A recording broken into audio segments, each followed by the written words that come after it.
Ooh, baby. What's up, people? What's up?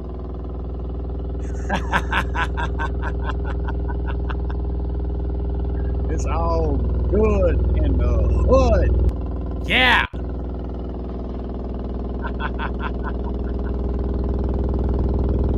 Let's get started.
Yeah, baby.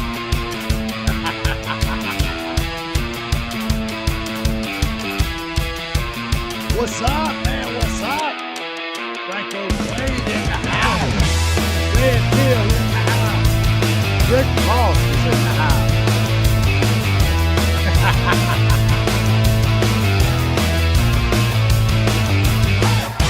Hey!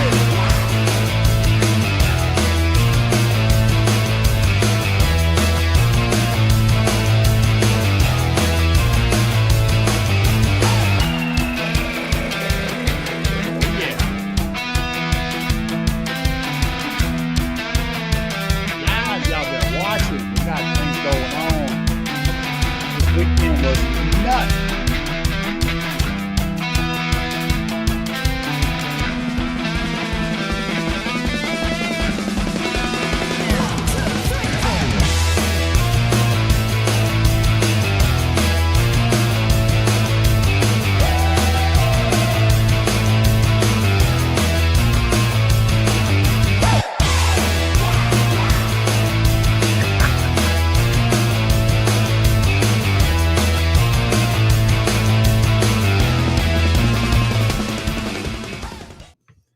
What's up, guys? What's up? So, we had a long weekend this weekend. By the way, today is my birthday. I am 55 years old today. 55. Yeah, I'm old. I'm not going to try to lie and say I'm 55 years young, but it's a happy birthday day for me. Um, and we had a lot going on. We started out Thursday about 4 or 5 o'clock in the afternoon, and we went till like 1 in the morning, and then we shifted to Friday. We started about 11 or so, and we went to about midnight.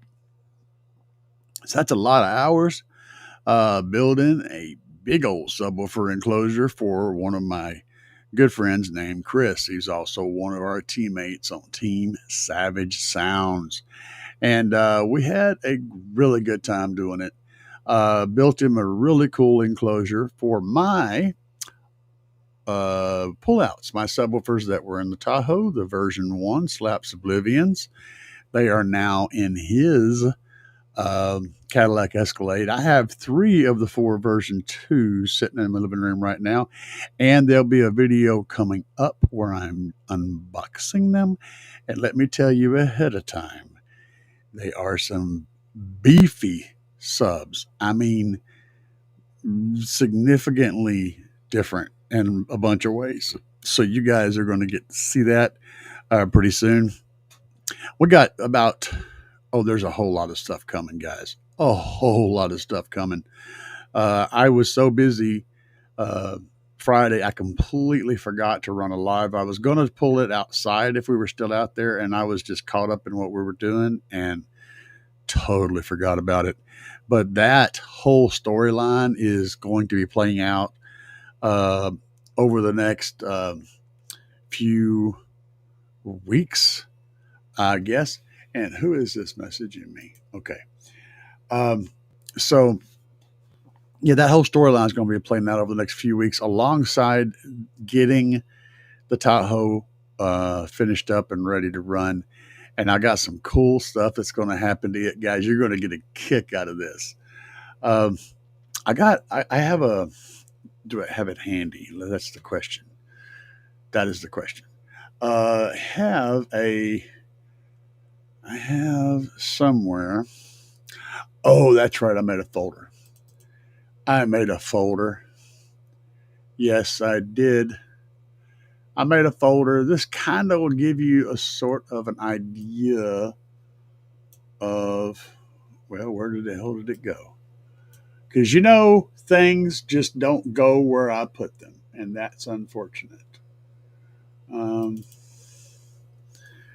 okay, we're getting somewhere. Hang on, I'm going to show you kind of what this is. It's not a great render. It really isn't a great render, but it is better than my drawing. But I'm going to show you kind of what's going to be happening sort of in the Tahoe. Let me switch over here to this thingamajigger. We're going to do this. What we're going to do? What are we going to do? Hold on. All right, let's see. Hopefully we don't break this. Last time Bobby broke it. There we go. We got our audio back because that's a thing. And this is essentially what we're going to be doing in the Tahoe. Basically, with the exception that this gray carpet here is going to be, it's not going to be carpet, it's going to be fur, and it's going to be much, much shaggier. So this is the look I'm going for, essentially. And what's funny is the quote unquote Slapz subs that the AI created for me look a lot more like the current Oblivions than they do like the version ones. They look a lot like the current Oblivions. The logo is wrong, of course, but that's about the right portions of everything. Those things are absolute monsters, the current subwoofers are. Let me see here. If I go over here, and I'm so bad at this. And like I said, Bobby usually breaks it when he wants me to go look at his pictures he sends me, and then I end up losing audio and things go completely chaotic for like a half an hour.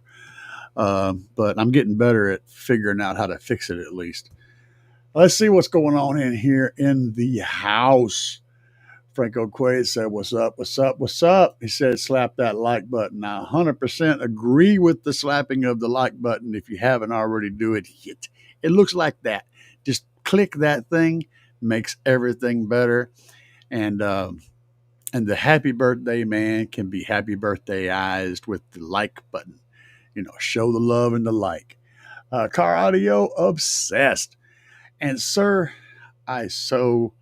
every time I look at over emails, we had communications, and he set up a deal for me to go, going to be on his show, and I was going to do it, and I still want to do it, but I'm not right in the head. You have to understand this.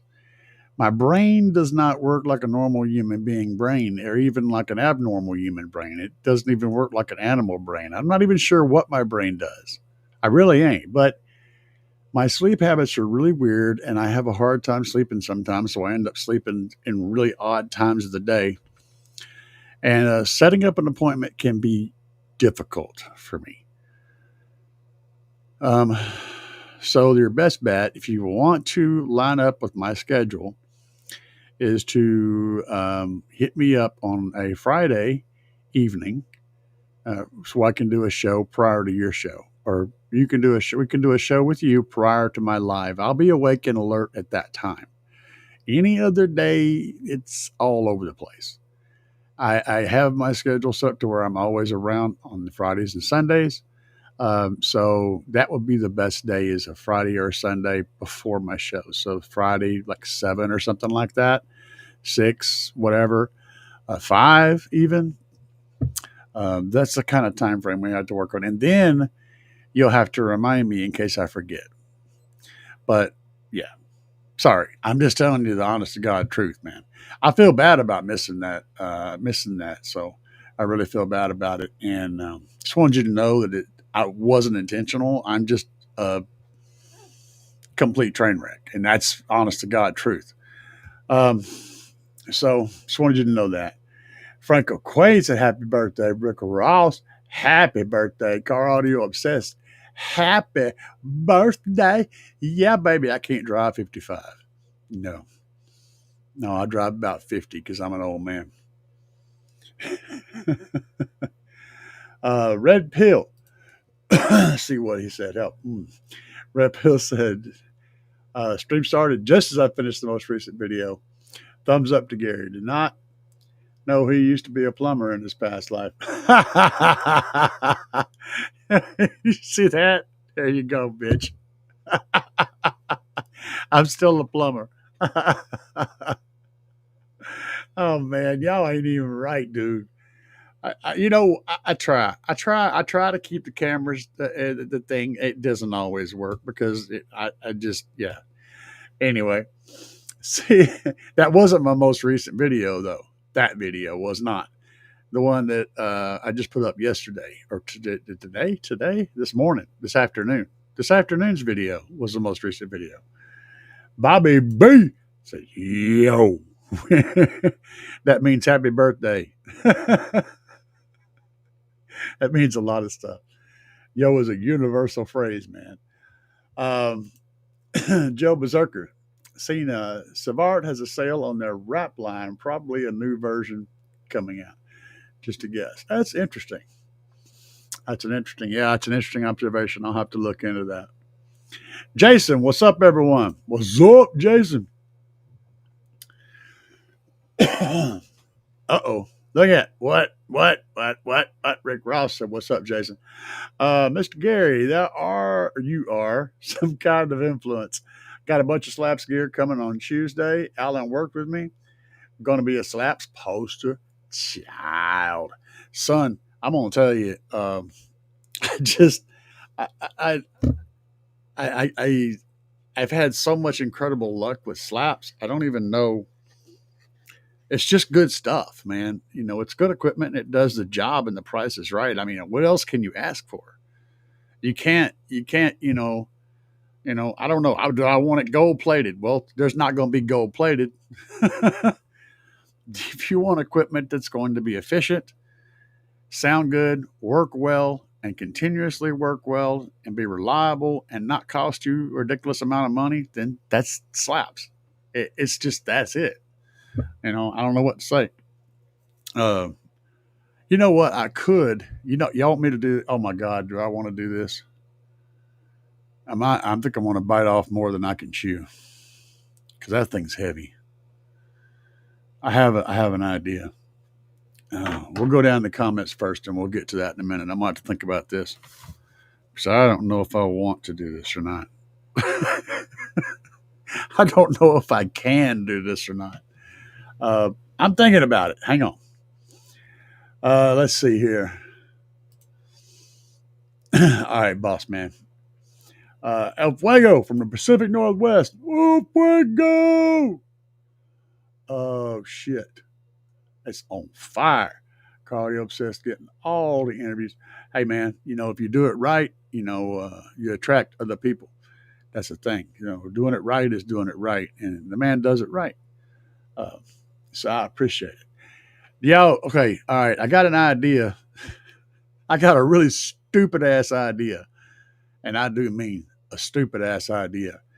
So I need y'all to vote on whether you want me to see me. Yeah, Franco Quaid said, I want to see it. You son of a bitch. Vote on whether I do the stupid ass idea or not. So It's a yay for do the stupid ass idea or a nay for don't. We'll let that roll for a few minutes and see how it turns out. You got to vote though, because I want to find out what y'all want me to do. I want to hear it. I want to see it in writing. I'm not going to just jump in the boat. I want to see it in writing. Franco Quade's already spitting it out. I came in spitting info. Hell yeah, man. I'm not telling you what it is I'm going to do. You got to vote for it without knowing. But I'll give you a hint.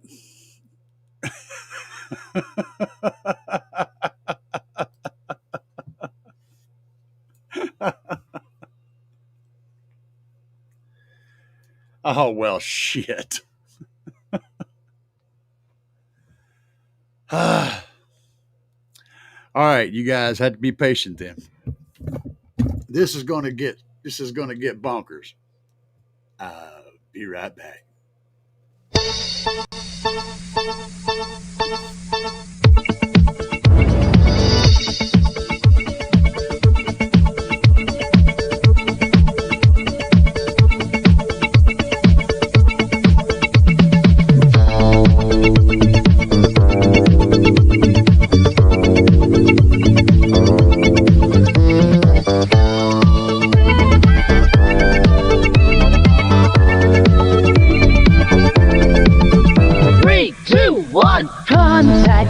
It's the secret, it's the moment when everything happens. Contact is the motion, it's the reason when everything happens. Contact, let's make contact.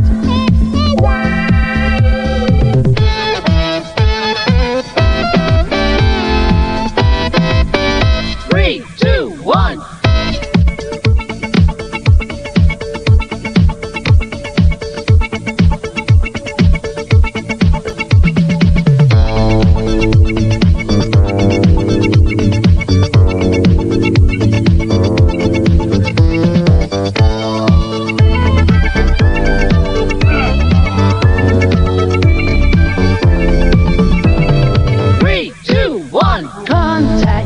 It's the secret, it's the moment when everything happens. Contact, it's the answer, it's the reason why every...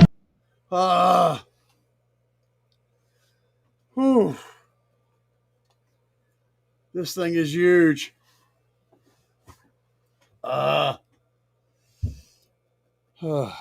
Give me a minute to get my head together.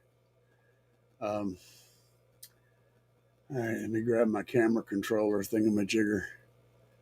Camera control. Camera control. Camera control. Okay, Ernie. That's good. You can go back in the back now and get back and relax. This is one tired old man. But this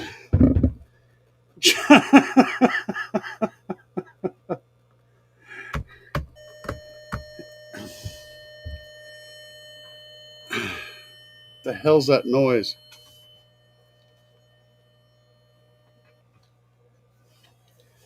I think I'm too close to the magnet, and I just pissed off my pacemaker. But so I can't get close to this magnet. I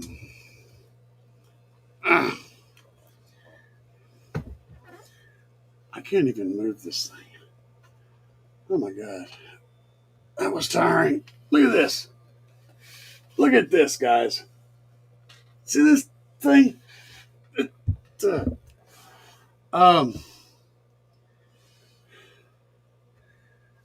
Shit. Yeah. It's huge. It weighs like 60 freaking pounds. And it's huge. These new Oblivion version 2s are huge. Um, yeah, I set the alarm off on my machine over there that monitors my pacemaker right here. And because I was too close to this magnet, and it was like, I don't know, a foot away from me. There's a lot of motor force in these. There's a tremendous amount of magnetism in these. Um, wow, I haven't done that before.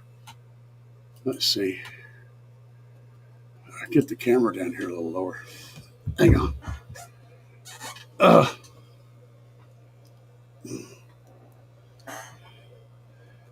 Look at this. This is the magnet on the back of this thing. That's my drink cup. Okay, look. It's side by side. That's my drink cup. All right. Here's a pack of cigarettes. There's a freaking comb. Everybody has one of these. Look at this. It's huge, guys. It's huge. The pole vent, look at this. 2 fingers, easy go in here, side to side. Massive pole vent, massive pin vents all the way around. Extreme cooling, extreme motor force. The Spider is bigger. It's got higher folds. Let me back up a little bit.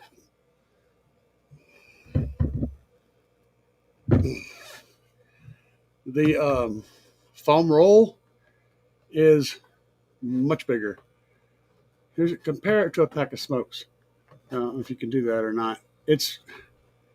That foam roll is like 3/4 of the width of this cigarette pack. It's big. It's thick. It's heavy. The box weighed like 60 pounds, and the packaging it come with is really, really good. I mean, like, I want to tell you, no kidding, the way this was packaged was better than about any other subwoofer I've ever seen from anybody. The cardboard box included a bunch of closed cell, that black closed cell foam, form fitted for the motor and the top, and extra thick corrugated cardboard sandwich. The thing is packed like a freaking dream. It's a really, really nice setup for any price. I mean, this is a $500, $600 subwoofer all day long. Higher than that. If you bought this from some places, you'd be paying $900 for this subwoofer. So you're getting a really, really good, solid, monstrous subwoofer for just a high budget price. You know, like that. I forgot what the price is right now, but you're getting a lot of sub for a very, very good price. I've got to put this away, so bear with me a second. I got to get it away from my chest. I don't want that stupid alarm going off again. Ah.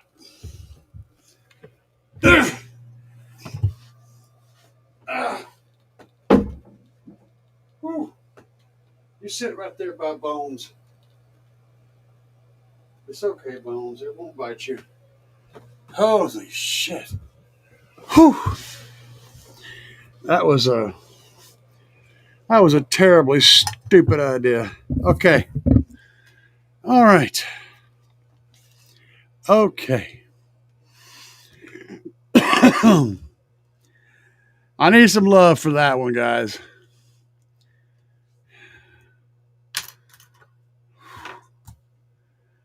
That has me tired, and I've already eaten, which means my body doesn't work. Um, Joe Berserker said, "Let's see, let's get it started. Let's see Gary get retarded up in here. Hell yeah, dude, send it." Bobby B started a kirking, a curting, a curting. I like being a curted. I love it. Let's see. Oh, Franco said, "I know what it is." Um, that's some funny stuff. Yeah, scary.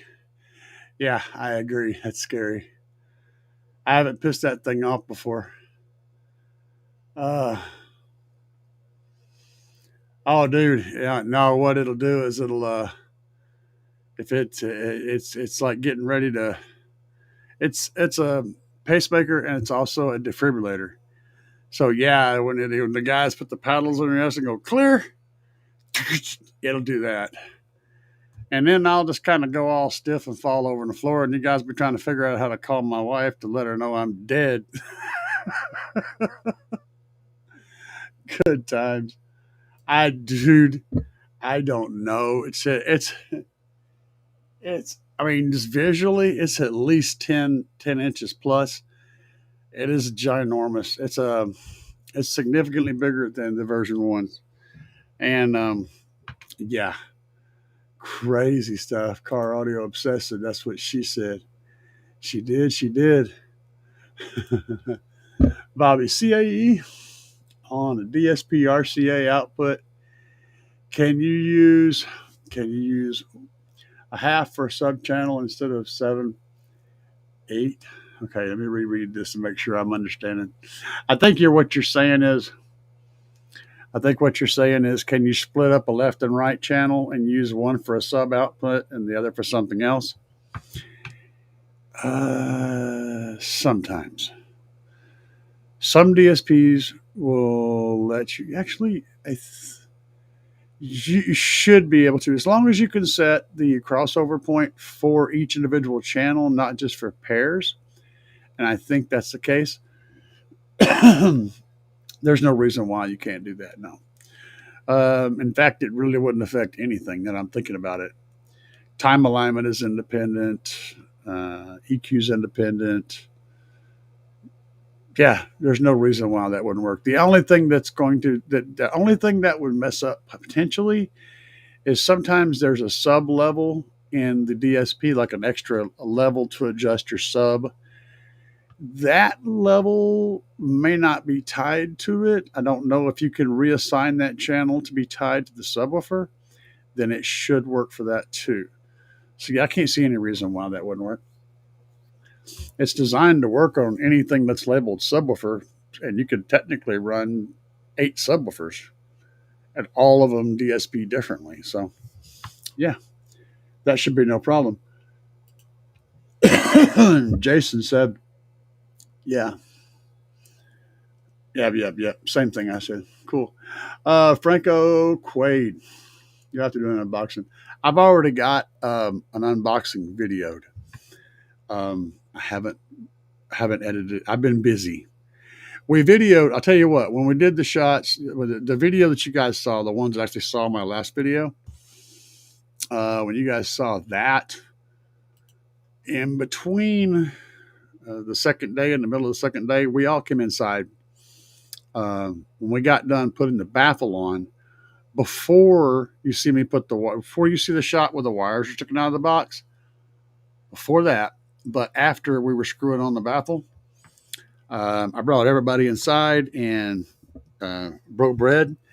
We had what the hell did we have? We had lasagna. We had lasagna and garlic bread and stuff, and we all kicked back in there and talked and broke bread and had fun, talked, hung out and ate. And while we were doing that, after the meal, we did unbox this one. This subwoofer I had to go in there and dig it back out of the box a minute ago, but we unboxed this and I recorded that on video. So that video was going to be it happened at the same time as the second day of the build for the big 415 box. So yeah, it's going to be pretty cool. Still got to put it together, and I may have to add some other bits and pieces to make it work out. But I got some good footage of the unboxing, so it'll all be coming up. Yes.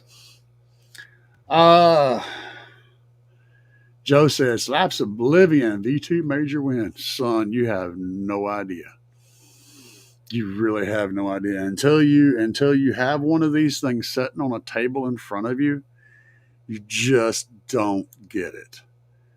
I mean, I know there's a lot of subs out there that are a lot more massive than this, but this thing is all you want to pick up, and it is a beast all in itself.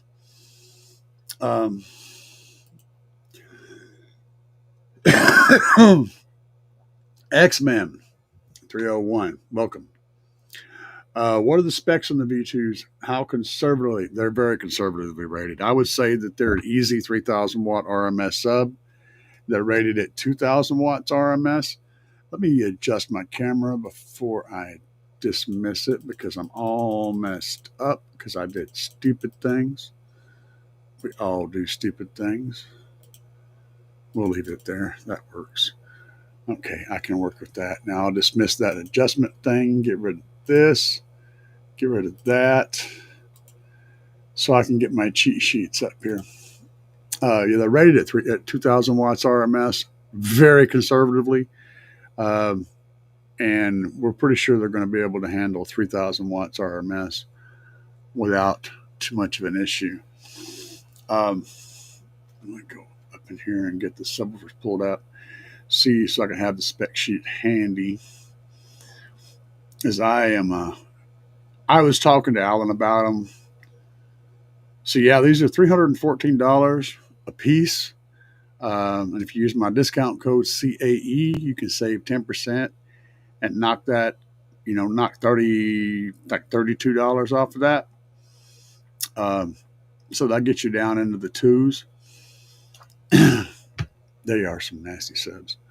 Is it the V2 4 ohm and not have the 2 ohms? I don't have the 4 ohms. I have 4 of the 4 ohms. So I'm going to pull those up specifically. The specs won't always be identical from 2 ohm to 4 ohm. All right, so just so I didn't mess up, of course, we got a 4-inch, 4-layer, black coated voice coil, 4 inches, 4 layers. When you look at that voice coil, my buddy Chris kept looking at it saying, "Are you sure that looks like a 5 or a 6-inch coil?" I said, "No, it's a 4-inch coil." It does look really big. It's a beefy coil. That being 4 layers and black coated. Pressed paper cone with a hard plastic dust cap. And the dust cap is bigger and it's stiffer. The surround is bigger. The X-Max is longer. The Spider has a taller ridge to it. It's going to have more throw. High roll foam surround. 300 ounce Y35 triple stack magnets. And a double layered Nomex spider pack. Dual tensile leads, 6 gauge push terminals. It says the weight is 49 pounds. That is not correct. Is this the version 2? Yeah. I think it's closer to 60 pounds. So then the overall diameter is 15.5, and the baffle cutout is 13.86. And for anybody who's cutting these things and putting them in, the baffle cutout, cut a baffle for just shy of 14 inches. I mean, mark it out at 14 inches and then cut inside the line just barely. You want to be between 13.75 and 14 inches is where it's at. And I mean, when I say 14 is pretty much perfect, you want a tight 14 when you cut it. 10.2 inch mounting depth, which is more than it was before. And 31 hertz FS, which is lower than it was before. 0.63 QTS means it's not too far off from being able to play infinite baffle.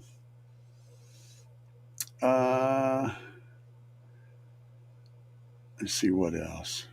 29.17 BL. That's a nice high BL. That's a lot of motor force. That's the important number. 31 millimeters of X max.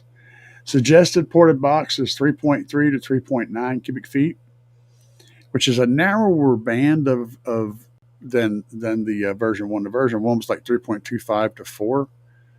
This one is 3.3 to 3.9. And my box is running around the 3.35, 3.4, something like that. So I built when I on the Oblivion version one.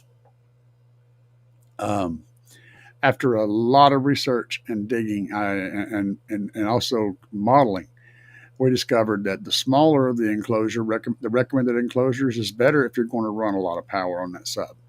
If you're going to run its RMS or higher, um, you definitely want to err on the small end of the box size options. So around 3.25 to 3.5 cubic feet. Um, and I'm assuming that this one's going to be similar. And of course, this box that I built for the version ones is just perfect for the box for the version twos as well.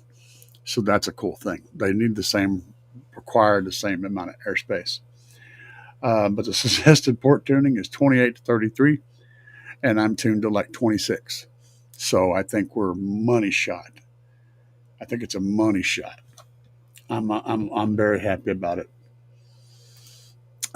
Jason said, just move that sub from one room to the other each day.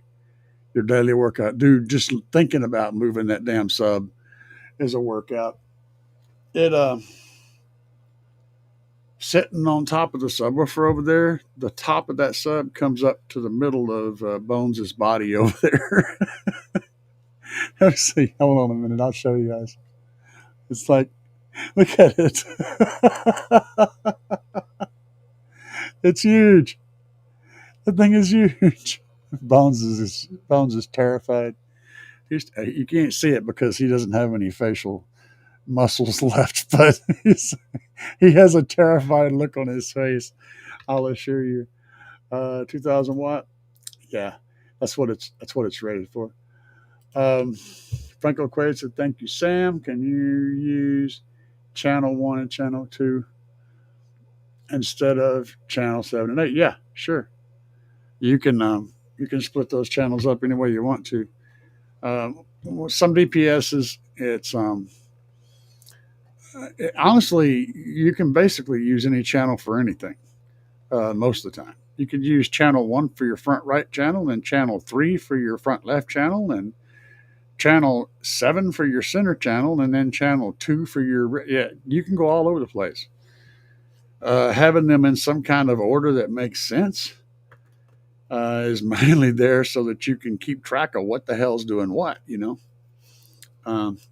But whatever channel you assign to being a subwoofer is going to get that subwoofer control level in their DSP. So technically you can, I don't know if it'll allow you to do more than one channel as a subwoofer. I think it does 2. Do a sub right and a sub left. But it all depends on the specific DSP, how that works. Let's see here. Yep. 30 more ounces of motor. Whew. And by the way, today we had the version 1's playing 22 hertz at 142.5 decibels in there in the back of his Cadillac. So we hit a 147.5. That's the max that we saw. We only messed with it for about 20 minutes. We were out there just quickly messing around because I was just eating my birthday meal that my wife made. So we were doing some quick testing, and we saw a 147.5 on very conservative amp settings, and at 43 hertz with the door open with the door opposite the meter open. And then we dropped it down to 22 hertz, and we hit a 142 point something at 22 hertz, and it was not unloaded. That box is hellacious. It's really good. That box is stupid good. I my designer, uh, the mad scientist, is pretty sure that it's going to be able to play down to 19 hertz and not unload. So that's not even start to unload. So that's going to be a nasty, windy box. And we were getting a lot of wind. Like I said, you guys, yeah, I did have some of that video. I had some of that on there last night. So if you watched that video, you saw there's a little bit of air moving. Mind you, his gains aren't set. The amp is turned up to a point where it's not clipping, but it's nowhere near clipping. It's like very conservative. There's a whole lot left in that. I think we're going to be able to get a 50 out of that without even having to do any roof work in that thing. So it's playing stupid low and loud, and which is exactly what I wanted. And the most important metric that was to be met was met with spades because he smiles from ear to ear. He's smiling like Cheshire Cat, perma smile, and that makes me very happy. Um, Bobby B said, yeah, he said do that stuff. Let's see what else is going on here. Everybody's trying to pitch in and help with those questions. I love you guys. You guys are so awesome. Thoughtful, helpful, respectful. I couldn't ask for a better crowd of people. Um, let's see here. The prices. Yes, I did drop that price. I'm just going down through here and looking at the stuff. And the price for the 15 dual 4 15 is $314 minus 10% for using discount code CAE at checkout. So after my code, they're less than $300. And these are a solid $600 subwoofer. Solid $600 subwoofer. They could probably go higher than that. The entry level subs. Yeah, this is the current entry level sub. Yeah, ain't that some shit? The entry level sub just set off my freaking beeper. Yeah, it's an absolute beast, and we're not even talking about the SmackDowns. And actually, SmackDown isn't the highest level sub; it's the primary high level line. In fact, I'm not even sure if they're going to continue the Neos, but do have Neos also. Um, that's the highest level, but SmackDown's it's probably going to be. Now there is another line that's in the works that's going to be a budget line. It's still going to be giving you a whole lot for your money. So if you want to know what that line's going to look like, just kind of look at the high-end Hyanka line. Look at the way they're made, power ratings, all that kind of stuff. That's about the same bracket that they're going to be in. But I think they're going to be even better sub than them. They're going to be close. The price is going to be good, and they're going to be the straight budget line. The Oblivion will be the center line, and then the SmackDown will be the high line. So that's not happening anytime in the immediate future, but it is coming in the future. So just throwing that out there. Thank you, Joe Berserker. Small enclosure gives you better call control. Yeah. It's I like to play lower than my port is tuned, so the more restriction, the better typically. Because I do stupid shit, and smaller chambers tend to help a little bit with those. Chris has a Sundown Full Bridge. I believe, yeah, it's an SFB 8K on his subs on the forum. He's got the perfect amount of power. He needs a new battery, and we're working on that. You guys, the next video coming out, you'll see it. You'll learn about this whole plan. You'll get to see Chris's build, everything in it, and see what I'm planning on doing. And he doesn't know yet, so there's that. I've noticed smaller size port enclosures do reduce the ringing or decay. I've noticed smaller size ported enclosures do reduce ringing or decay. gives a tighter, cleaner sound. Good for SQ. You lose a little output on the bottom end, though. Generally speaking, there's a sweet spot, and you have to. Okay, it's always about compromises, but there's also the magic spot. That's what she said. There's also the magic spot, and that's getting between cone control and so all right. Let me get this phrased right. I got to get my head in the right space. I'm still suffering from the magnetic field of that subwoofer being in my face. Um, that thing, dude. I'm like this far away from that thing, and it set off it made my thing start beeping at me. It scared the shit out of me. My doctor told me that this thing can actually beep in my chest too. It can actually make a beeping sound in my chest, which think about how weird that would be. Um, what the hell was I talking about? Oh yeah. So if your chamber is too big, your lows are going to play well, really well, but your power handling is going to go down, and you're going to lose cone control. If the chamber is too small, you're going to gain a lot more cone control for high power applications. Play highs better, but you're going to lose the low frequency. Finding that spot between those two is a magical spot, and this is where a good designer is separated from an okay designer. An okay designer will get you in the ballpark.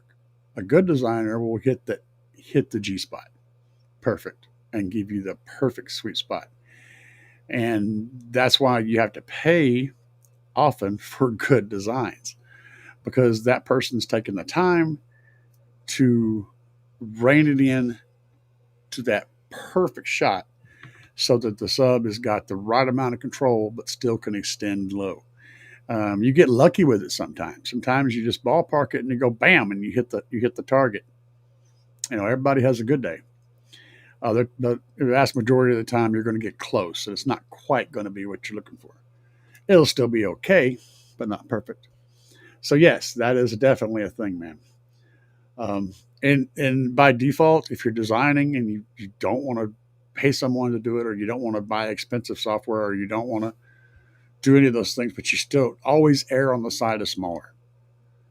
Smaller is going to be safer.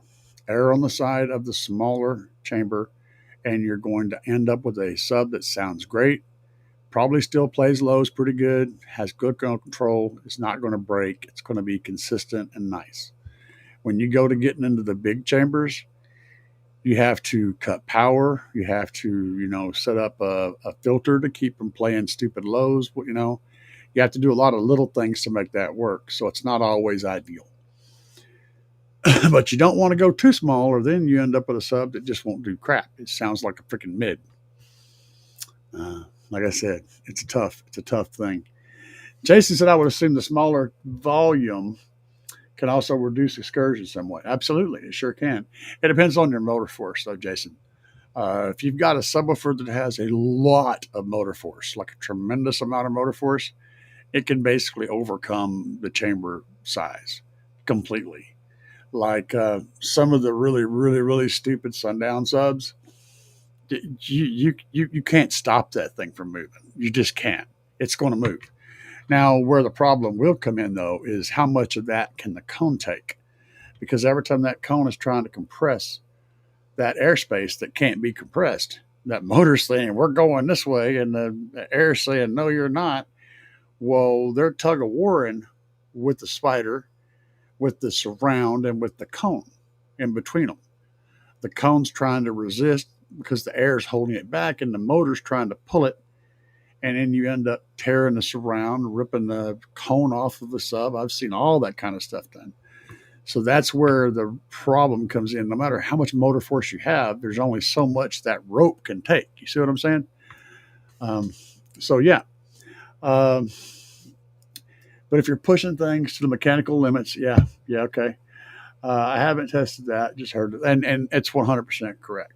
All of that's correct. It's figuring out where. It's not. The statement's 100% true. It's it's figuring out when it applies and how much it applies. That's the thing you have to keep moving forward with learning. You know what I'm saying? It's true though. It's 100% true. It's just like compressing anything. If you've ever blown up an air mattress, it don't take no pressure to blow up an air mattress. You know, it's easy to blow up an air mattress. And if you put a fat girl on an air mattress, it's going to get a lot harder to blow it up. Uh, yeah, I know. I did just say that. Uh, let's see. Fat girls need love too, man. Um, so that's where we are right now. Let's see here. I'm going to pull up. Is it? I wonder if it's done uploading. Let me go check. Because we are at 92%. I'm close. It's getting close. But yeah, we worked hard on that. Put in a ton of work yesterday trying to get him set up. And right now he's running 2 AGM batteries. One of them is he's pretty sure is junk, but I don't know. I haven't tested it separate. He's got them on bus bars. And I didn't want to disassemble his bus bar setup to test it, but I don't trust those bus bars. And you'll see the bus bars in this upcoming video. I don't trust them. I don't know why, but I just don't trust them. The batteries are AGM batteries. They're supposed to be pretty good batteries. I don't really recognize the name brand, but it's an AGM battery, and that chemistry just doesn't lend itself well to the stuff that we do. So we're going to do something different.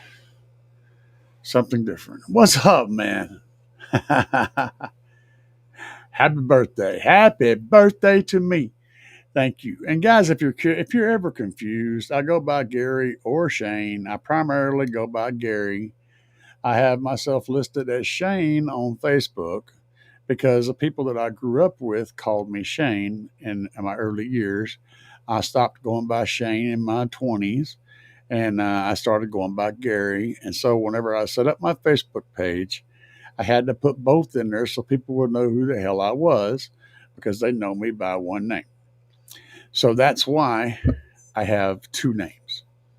And Gary is my first name. Shane is my second name. But I've always went by Shane as a kid, and I've gone by Gary as an adult. I will answer to either of those, and also old guy, basehead guy, asshole guy, CAE, caraudioenthusiast. I'll answer to just about anything. Pretty much. No. It's no bad. I just wanted to let people know because I get that a lot. They're like confused. Is it Gary or is it Shane? I say yes, but I prefer Gary. So if you want to go with my preferred name, I prefer Gary. But I'll answer to either, and I don't take offense at all. No problem. But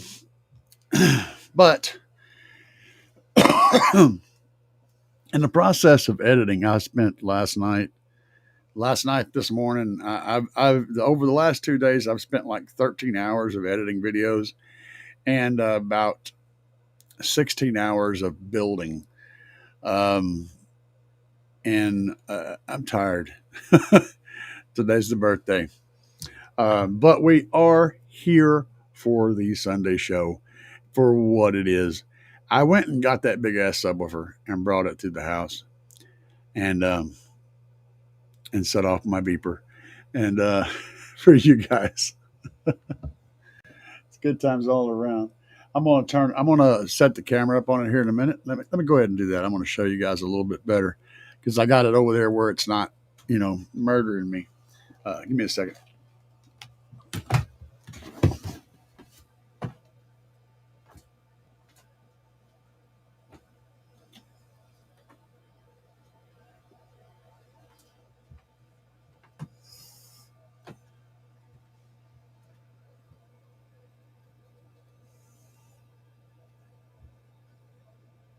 Let's see here.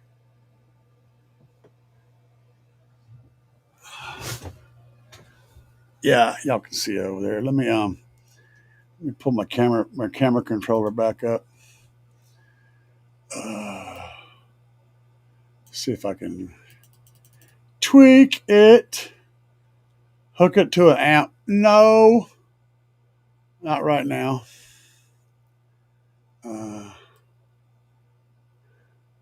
It's all the zoom I got. That is a 15-inch sub. To give you an idea how huge that is. So let me go over here and put a known entity down here.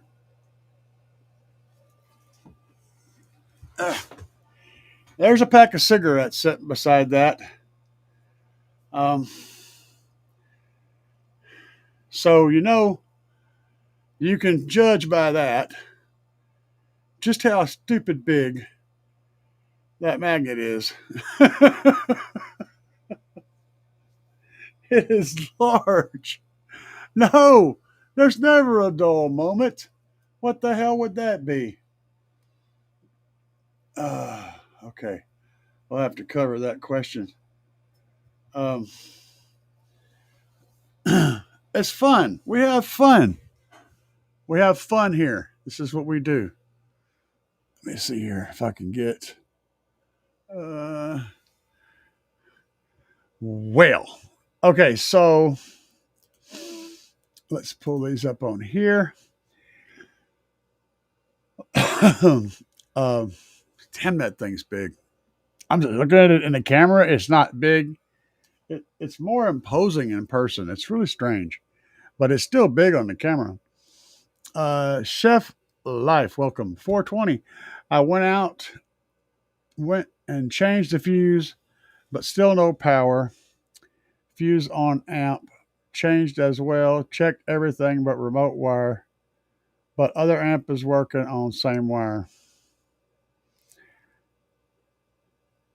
I have no idea what you're talking about. I assume you have a problem and you were trying to solve it, but I don't know what the problem. It was kind of like bringing me in the middle of the story. Hang on, I'll give it a tilt.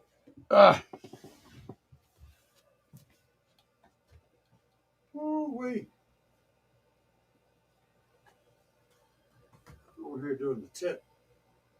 This magnet will definitely keep this thing up here. Let's kind of back it up because it's going to go up. You hold on to that, Bones. You be still here. Put your hand right there. Right there.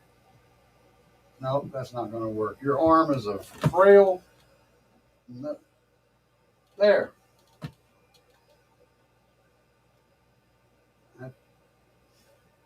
I think we're stable. I think we are stable. But that's a good 2 fingers of surround. Nice fat. The cone's bigger, harder. It's a real beaut, guys. It's a real beaut. That's going to be in the wall. That's a big old surround for a 15. It almost makes the whole thing look like it's a 10 or something because the surround and the dust cap are so large. It's kind of strange how that works. Let's see here. So that is what the face looks like. That is what the face looks like. I recently brought a Walmart AGM. The regular lead acid battery was 140. The AGM version was 180. I'm like, hell, give me the AGM. Yeah, well, I mean, it's an improvement for sure. The problem with any acid chemistry, though, is it just it can't hold the voltage very high, and that's where it gets lots of amperage, but the amperage is down into the voltage. What happens is your voltage drops. Your amperage will keep coming from a lead acid battery, but the voltage drops, and once the voltage falls, that means it needs more power, more amperage to get the same amount of wattage, and so that's where the AGMs fall apart. You have to have so many of them to be able to keep up the voltage high enough to where you're not cooking amplifiers. So yeah, running AGM batteries can kill your amplifier. I know it sounds dumb, but I'll explain that. So running AGM batteries means that your voltage will fall, which means your amplifier, still trying to produce its power, will pull more current. More current means you heat up the intake parts of the amplifier where that current's coming in, those connections are made, and that stuff can kill your amplifier. Running a higher voltage is overall going to be less heat, less current, and everything, and still give you the power you want, if not more. That's why voltage matters so much. Is just 1 volt can change it from, say a 100 amp pull to 120 amps or 110 amps. It's a big difference dropping a volt. Um, whew. Okay.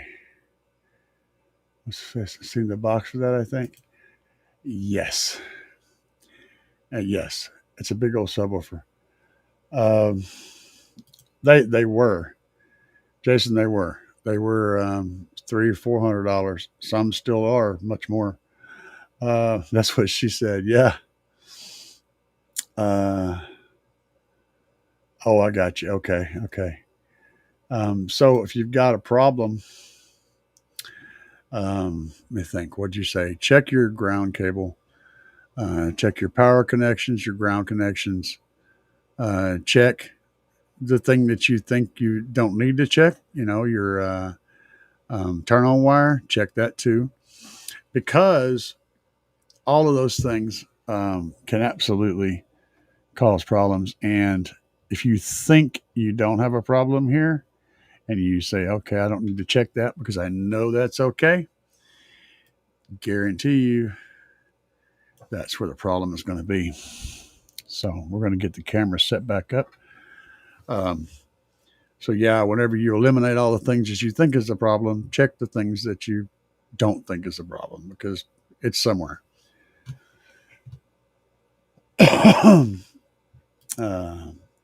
See, if you're talking to me, my brand is Slapz. I'm a big fan of Slapz. I do have some Hyanka gear. Let me show you, if you guys can't see it, I'll aim my little camera thing. Up there, that top one is a B2 DSP, and then I have a Slapz Mini 4 160 down there, and then there's a Hyanka 1500 subwoofer amp. That's what my studio gets its sound from. That's what I use for all of my at-home entertainment goes through that thing. That's my amplifier. That's my giant Bluetooth speaker, and it utilizes a 15-inch Hyanka over there on the floor, and 2 Hyanka Marine speakers for my mids and highs. It's a 3-speaker setup. It'll blow your freaking mind if you're ever over here. You'll be like, wow. It sounds good. It sounds real good. Jason is going to try to help you. That's good. See, somebody's always going to be looking out. Red pill. Okay, I like off topic. The plumber. Fuck you, man. I hope you and Bayside 91 put together a subscriber meet sometime. That'd be cool. The only downside is he lives over in Carolina, and that's kind of a long ways away. At this point, it'd probably be, yeah, definitely.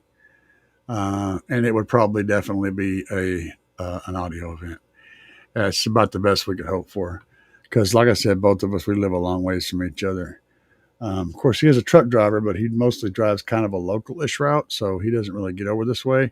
If he was over the road and come out this way, we could definitely hook up somewhere and do an event. That'd be really cool.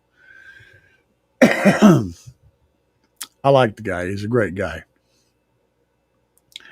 Power wire and all tight. Need a light power thing. See if power is going through it. Just guessing. All that power motor place. I don't know.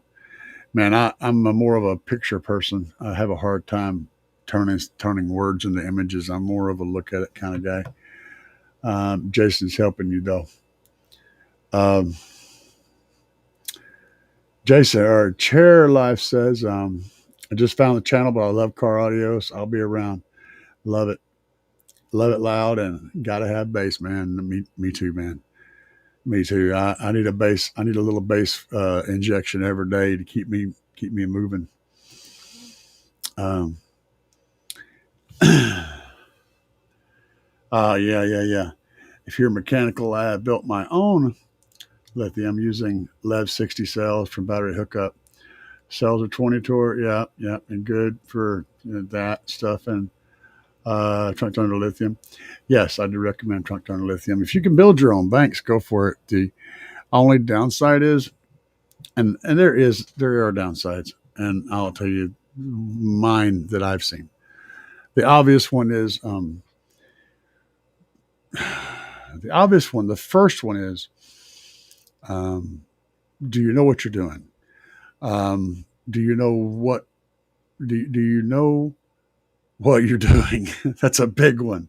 Because you add the thing in, you put the bolts in, and voila, it's done, and it makes power. Fine, but did you use big enough bus bars? Did you use the right type of conductivity? Did you use the right type of connectors? Did you use Loctite? Did you use a battery balancer? Did you use the right battery balancer? Are you using anything to manage the power output? If not, can those handle whatever you're going to put them at? Have you tested them to failure? Have you tested each individual cell to failure? Have you tested the bus bars to failure? Have you tested the case that you're putting those in to failure? Okay. Trunk under lithium does all of that. Now, the next part of that is you are buying the Lev 60 cells. Where do they come from? Are they secondhand cells? Were they the best cells of the bunch when they were tested? Were they the worst cells of the bunch when they were tested? Were they okay cells? What was the lifespan on them? How were they treated? All of these questions are important, and Trunk Donor Lithium answers all these questions. He pays more for the best of everything, and that's why I deal with him. Unless you're going to do all the crap that Brandon and the guys do to test that stuff, and I mean test the hell out of it, you don't know what you're dealing with. You may have something great, you may have a bomb. Okay?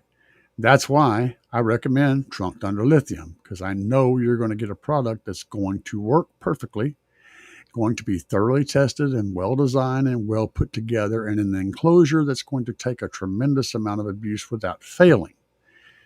These are reasons why I go that route. That's my take on it. Yeah, and the warranty. That's a thing. Brandon does honor his warranty as well.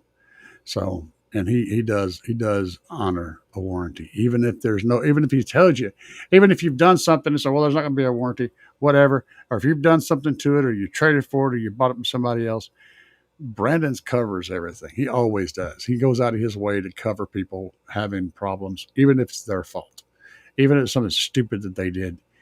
He's really good about that. And I know, because I've seen a whole lot of interactions with him and customers. I know how he does. It pisses him off when he can't help someone, or when he tries to help them and they, I don't know. He takes it real seriously. It's something he thinks about. So I'm a big fan of that, and good people. We're talking about side batteries for car. Essentially, yes. Side batteries is it's kind of become the main battery now. The one under your hood is kind of the side battery these days. But yeah, that's what we're talking about. Yeah, those 60 were BMW EV cells. Got dumped on China after BMW pulled the plug on their EVs last year. Yeah, exactly. So, but then again, all of those things that I said were all relevant. So is the box more important than the sub? Yes, it is. The box is more important than the sub. The box is more important than the amp. The box is more important than just about any part of that. It's, I would say, man, and it depends on once the power starts going up, different things take relevance. But for overall, for someone starting out in it, kind of, the box is probably the most important element of your build. Really, it's very, very, very important. Franklin, something. Frank says box pays a used part. Yeah, it's like it's most of it. So the thing is, you get to a certain point with the box. After that, then you're going to need a subwoofer. Well, you're going to need you're going to need more power. And so as you go up in power, you have to have a sub that can handle that power, right? So these things all kind of come up together, and then you got to have enough power to supply the amplifier to supply the subwoofer. And you still have to maintain control of that subwoofer with the box. It all starts to come up together. But in the very beginning, the box is going to be the biggest gain. And then it's going to be probably amplifier. Then it's going to be power to supply the amplifier. And then they all start coming up together. But the box is going to give you the biggest boost. It's one of the most important things. It's also the easiest thing to screw up. So there's so many horrible boxes sold on the internet for generic general purpose use, and none of them are worth nothing. They're all junk, every one of them. Even if they may be made well, they're not going to play with your sub very well unless they're specifically made for that subwoofer. They're all junk. Maybe it's what you got to work with. If you're trying to put a big sub in a very tiny place, it's not going to sound good. But there's only one box that'll fit it. That's a thing you have to work with, but it should be better off with a smaller sub and the proper size enclosure. You're going to get more output out of it. What the best advice is? Find someone or pay someone that knows how to design shit to set you up or to teach you, because everything else is just going to cost you a ton more money, and you're likely never to get what you're trying to get. Start out by paying a designer to start the stuff and get it going. It's money well spent. You're going to get a box that's built properly. And then you're not buying it twice. You're not having to get another one made because that one sucked. You know what I'm saying? Spending money logically, or spend the time learning and then do it yourself. Either way, you want to put knowledge first, whether you pay for it or whether you pay to get it, or whether you just spend the time trying to get it yourself and build it yourself. Knowledge is the first thing you want to go into it with, because that's going to sort all the rest of the stuff out. The lack of knowledge is going to get expensive and dangerous. Joe said the box is 80% of the build. I agree. Chef's Life said, I got a 2024 Camry.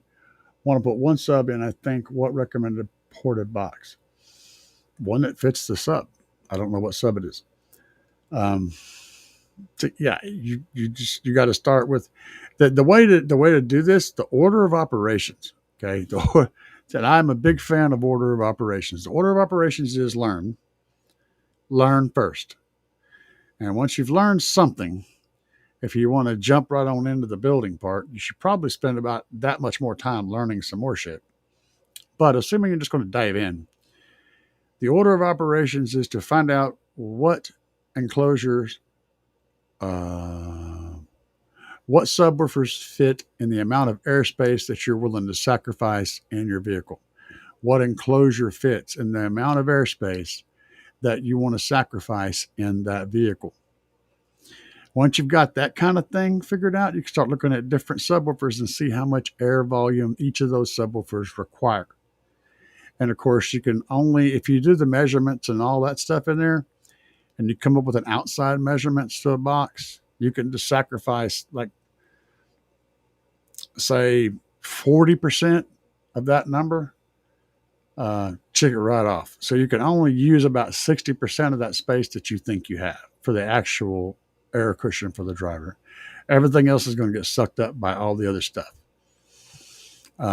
So if you see that you've got 5 cubic feet of airspace and there's trunk, just assume that you've got 3 cubic feet of airspace in that trunk, because that's what you're going to wind up with once you build all the stuff that you need to do.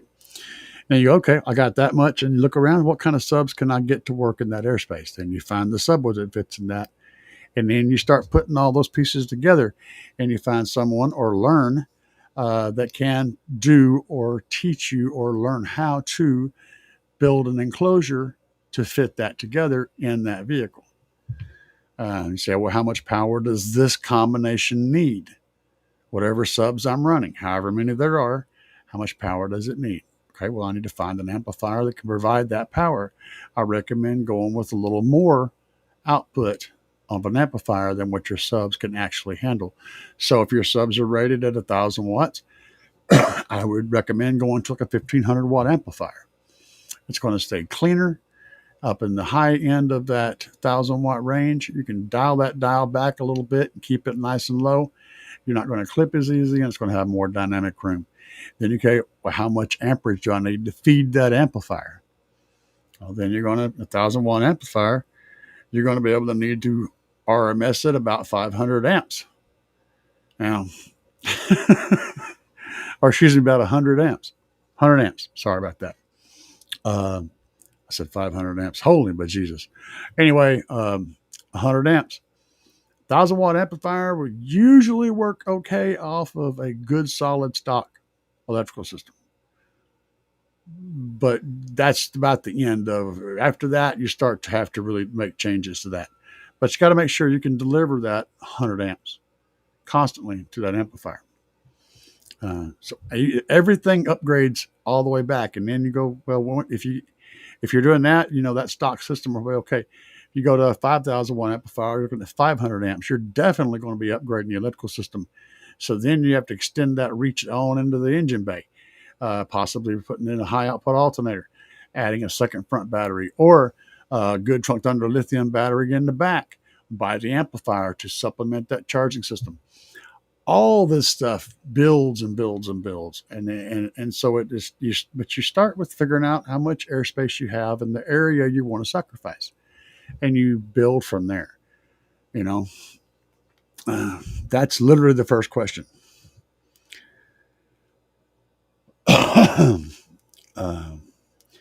Joe says, per Joseph Hoffman, the Hoffman's iron law. Yeah. It's extension, volume, and power. So you can't have low extension and have a small box. Basically, okay, of all those three, you always lose one. So if you have a small box and you have low extension, you're using a lot of power. If you have a small box or a big box and low extension, you don't have to use much power, but you have a big box. If you want it, you have to take away one. You don't get to keep all three. The wording is wrong, but that's the point. So, yeah, there you go. The wording's all messed up, but you guys get the idea. You can't have the best of all of them. If you're going to get an extension out of a small box, you're going to need a lot of power. If you want to not use very much power, you're going to need a big box, and you can get lows. If you're going to run a small power and a small box, you're not going to have lows. That's all of it. Photospastic memory. That's good. So should get it built if we can't do it properly to speed. Yes. To spec. Exactly. You're going to gain. You're going to gain from that. It's a good investment. Stu, what's up, Stu? Glad you could join us. That's my birthday. That's my birthday. Oh, man. No more quoting. Yeah, I hear you, bro. Let's see here. Chef. Okay. Let's read what Jason had to say. Chef, I recommend you find a local car audio shop with folks you can get along with. They can help with those questions. Yes. 100%. That's a great recommendation. The thing is, the best investment you can make is in knowledge. And if you're not going to acquire the knowledge yourself, you need to pay for somebody else's knowledge, because that's going to keep you from making stupid, costly mistakes after that. So investing in someone's knowledge is the best investment you can make. No shit. Jason said, I gotta leave. You slacker. Have a good night, Jason. Let's see here. support it for sure. Need that bass. Yeah, baby. I'm all about the bass. Uh, yeah, it depends what you're trying to do. AGM has a lower internal resistance, and it's not gassy. It's not a gassy old man that sits over there and keeps his mouth shut. So you can put it inside, and it can also it can't really spill them. They're spill proof, so there's lots of advantages. Still working with that lead acid though, and that the ability to take in power quickly and get it out quickly. AGMs were the thing for a long time. That was what everybody was running. But oh my God, they're freaking heavy, monstrously heavy. It takes my trunk under lithium battery is the 10K V1 that I have. I can put two fingers on the sides and pick it up with two fingers. It's like that. Okay. That battery literally took the place of 7 AGM batteries.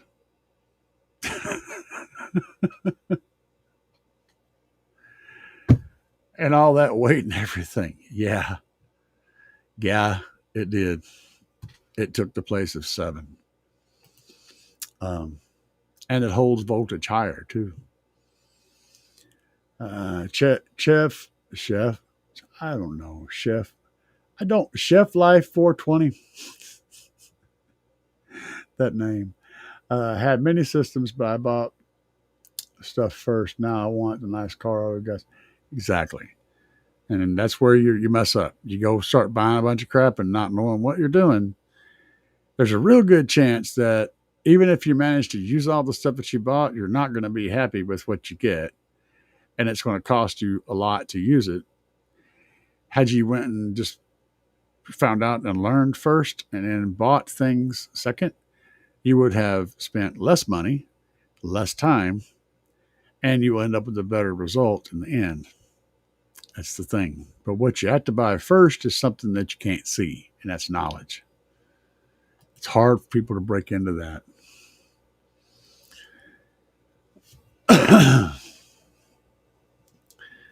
40-36 between the rear shock towers, a good starting point. Yeah.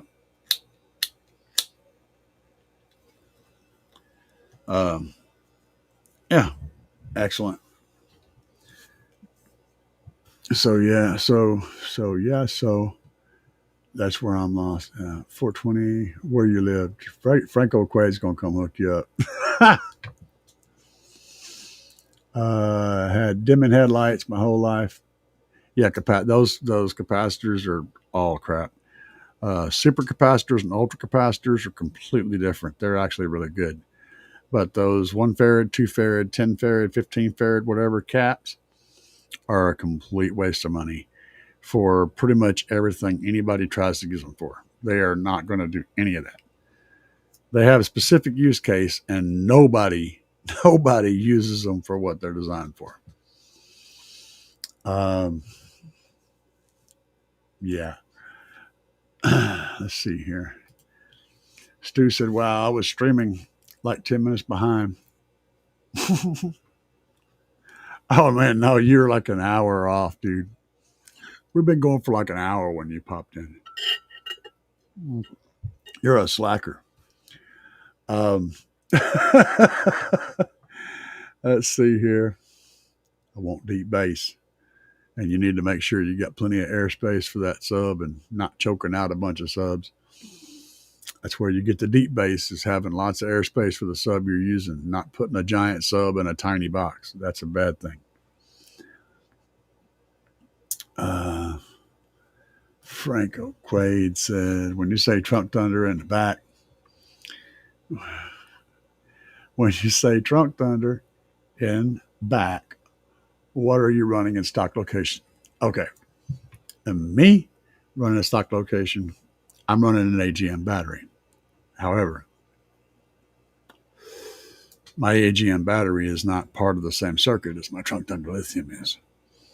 It can be. I have it set up with a connecting point with a breaker that I can close and connect both those systems together. But 99.9% of the time, they're totally separate. 2 separate alternators, 2 separate batteries, 2 separate electrical systems, for one for my vehicle and one for my stereo. Um, yeah, that's what I'm doing. I have a big, I forgot what it is. It was a really wicked badass battery. I forget what it is now. I want to say it was a high end interstate battery. I can't remember for sure, but I have a really nice AGM battery under the hood that handles my vehicle's needs on its own alternator, which is a 300 amp alternator for the vehicle. And then I've got a 370 amp alternator running on my trunk under Lithium 10K version 1 that handles all of my audio system, that one battery back there. So there's that. But they can be run together. It just lowers my resting voltage a tiny bit.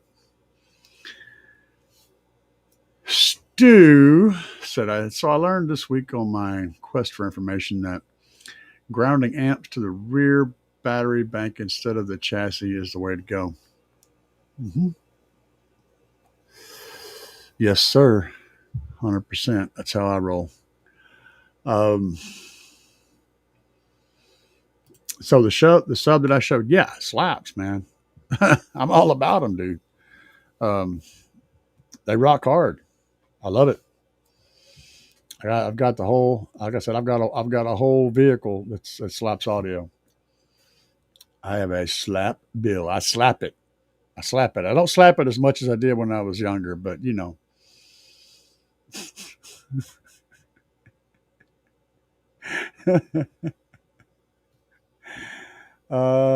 Slacker life for the win. Hell yeah, dude. Let's see here. Where's Joe? Joe Berserker, yeah. Jeff, where you put it? The trunk under Lithium? That's tricky. You have to have a location. If you're running the average vehicle, you know, you've got amp and sub and box probably in your trunk or in your hatch. You would probably locate the trunk under Lithium battery really close to your amplifier. You want the power run from the battery to the amplifier to be as short as you can get it, within reason. And then you'd run the power back from the front of your car back to that battery, and then hook it to the battery, and then from the battery to the amplifier. That's the proper way of doing it. That's how I'm set up. But depending on how your mounting setup is, it's going to dictate where exactly that battery goes. Somewhere out of the way, inside the car, in the passenger compartment. That's how it works. It can be anywhere. It doesn't need to be able to vent or anything. So you want to protect the terminals from shorting out and stuff like that. But other than that, you get you wherever you put it, as long as it's inside the car.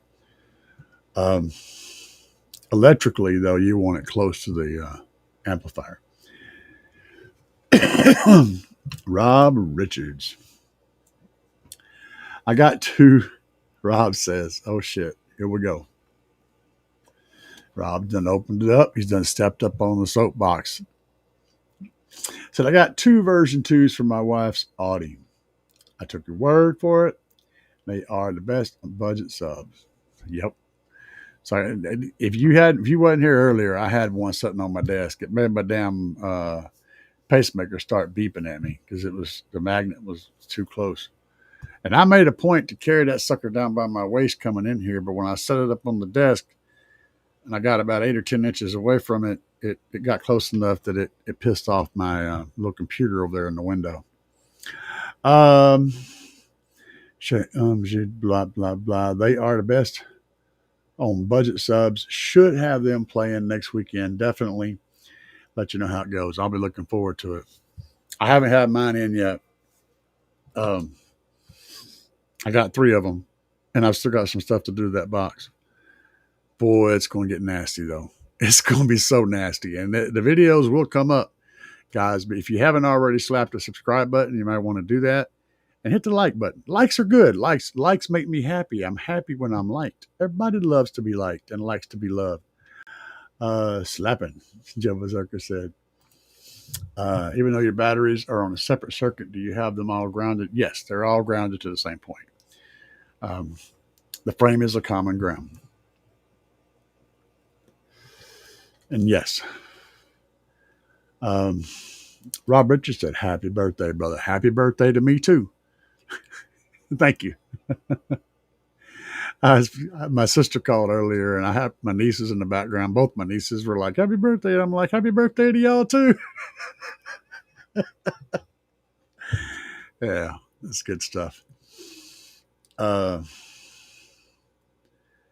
slap, slap it, baby. Just slap it. Just slap it. Um, all right. You guys have any more questions for me?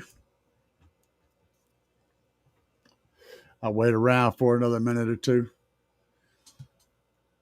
I got work to do. Oh, wait a minute. You know what? Now hold on. Don't leave yet. I'm gonna show y'all something. Hang on. Y'all gonna get. I got it up. It's up and ready to play. I haven't made this live yet. I haven't even finished doing anything to it yet. But y'all be the first ones to see this video. So bear with me a second.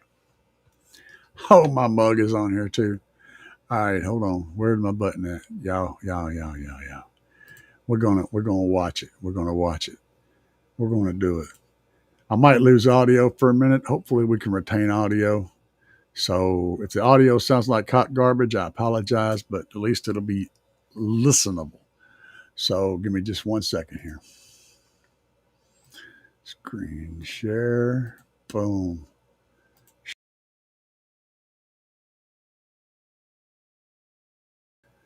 All right, we ought to have both audios now. Give me just 1 second. Look at my mug. Oh, look at that mug. Look at that mug. All right, here we go, guys. Check this video out.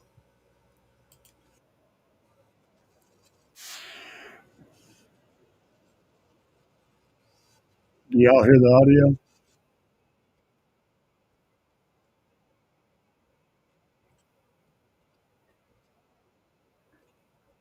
Before I continue, can y'all hear the audio for that? I want to make sure the audio is coming over. Anybody? Did y'all hear the audio when I started that video? I want to make sure you have audio before I leave you hanging. Okay, thank you, Sue. I'll see if I can sort that out. Give me a second. Just wanted to check. Let me try this again. I think this will fix it. This should get us audio. Let's try again. All right, so we're getting audio now? No, we're not getting audio. Why is that not working? Did y'all hear any of that?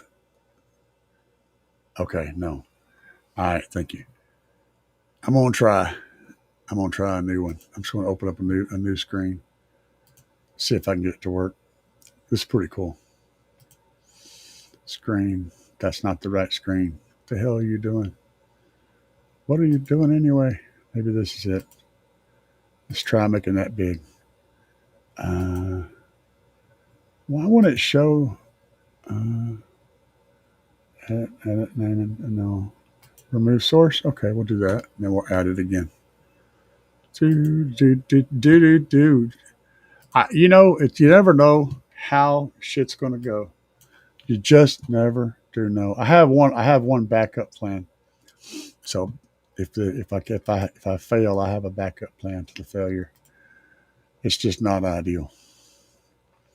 Screen share, entire screen. Oh, that's what I need to do. Hold on. I think we got it this time. You got to wait for that button to finish doing its thing. I'm going to set it to screen. Oh yeah, we're doing weird shit now. We're doing weird shit now. All right.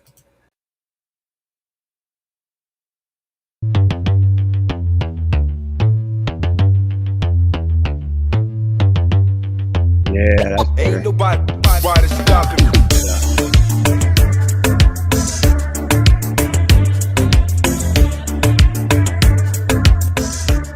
Guys, in this video, we're going to be taking a look at Chris's whole layout and where it's currently at, and figuring out what we need to do to improve it, or if we need to improve it, and see what's going on.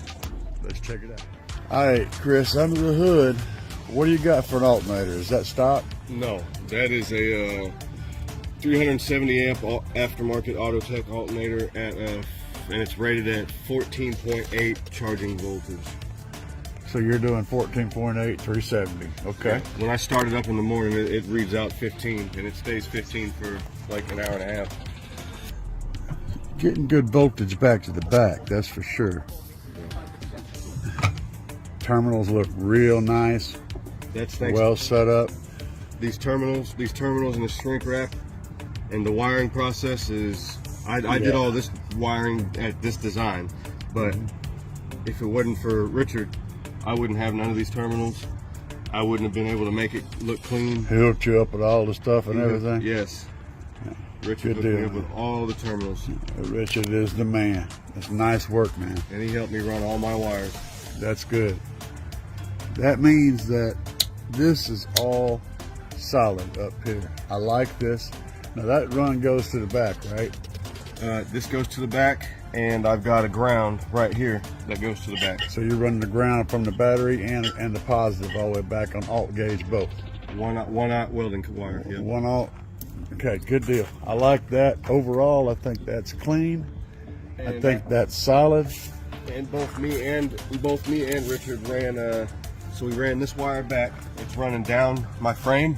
Yeah. All the way down this part of my frame right here, the passenger side. It's zip tied all the way down. And it's zip tied all the way up. That's good. He made sure that the wiring was safe and solid all the way to the back. Yep. Sweet. And he zip tied all the way up to right here. We'd like double and triple zip tied and make sure it wasn't moving. And then we drilled 2 holes. Right. Under this wood. You can't see it. Right. You got grommets in there? Yes, they've got 2 waterproof grommets. 2 waterproof grommets. So you got a power and a ground coming through there. Yep. And they're grommeted from all the way from the front to the back. Yep. Sweet. And they're coming up through that little hole right there. Gotcha. In between the batteries. And then going into these batteries. Now the battery situation. That's the other thing. Yeah.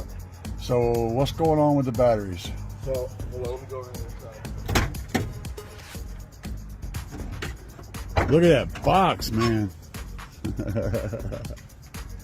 I'm running a Trojan Overdrive AGM Group 31 102 amp hour, 12.8 volt batteries. One of them's bad. So this is definitely your weakness right here. This is your weak spot. Yeah, I'm dying without it. I started smelling coil earlier though. You could smell them.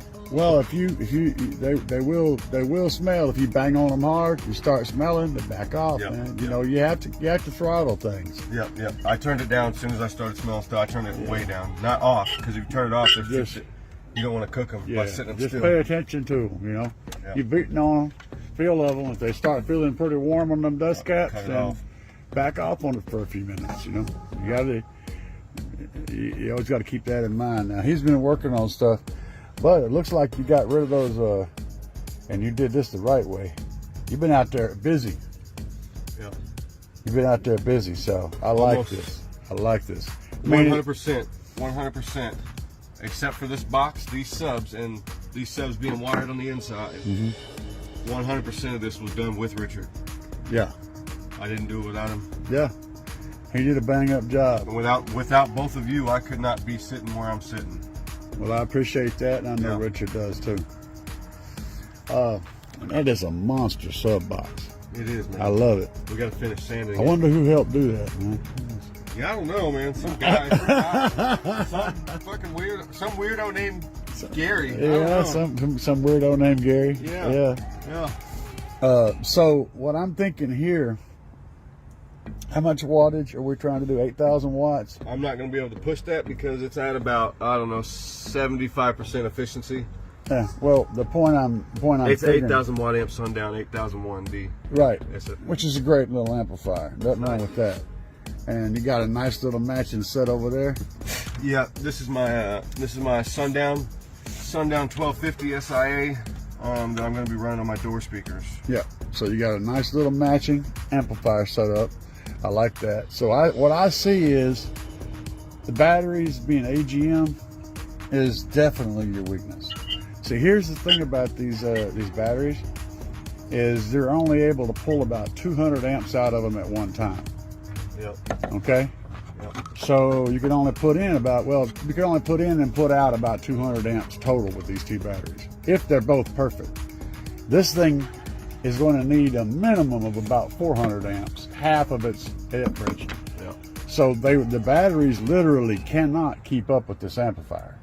Yep. Even if they're perfect. So my resting voltage is right there at 13.2. 13.2? Yeah. That's across both batteries. Well, they should be the same. That's across both batteries. Yeah, they're both on bars. I haven't checked my front resting voltage yet. I believe it's 13.6, 13.1, something like that. The bars are okay. I need 2 more batteries. But, well, you need lithium, man. That's what you need. So I found out that I can get a C-Max banks like this long for $400. C-Max is a higher voltage though. You're not charging high enough voltage to charge C-Max. I can't charge at 14.8? No. They rest at like 15 volts. Okay. So you need to be charging at like 16 volts to run So C-Max. I have to turn the alternator up. Well, there's a whole lot of other things. I'm not sure if that alternator would even turn up. But, Chris has overcome a lot of adversity and made great strides toward becoming a really awesome person. And his hard work and dedication in changing his life and making big improvements in his life has inspired me to go the extra mile and make sure that this boy has the power he needs to make this system bang. Yeah, he don't know yet. The point is, you definitely need batteries, and that's going to be the next. I think that's really the only weakness you have. Well, no. And I have to run another power wire back here from up front. Maybe. Maybe not. For I don't what? know. I don't know what. Oh, for extra. Yeah. Not necessarily, man. For current. You've only got to have enough power wire coming from the front to carry the power that's coming from that alternator. I'm only running one out. So you're running a single alternator. Yeah. That's 370 amps. Yeah. At most, it's going to be pushing 370 amps out of that, or allowing it to pull. The batteries are going to pull it out. So with a 370 amp alternator, you're on the edge of not having enough power wire running from the front to the back. You're on the edge. I usually say about 300 amps per alt gauge wire. Yeah. So you're just a little above that. And since your batteries back here are definitely not keeping up with this amplifier, that means that this amplifier is pulling that full 370 amps from the alternator back here. And so adding another power wire coming back here might be the fruitful thing to do. Yeah.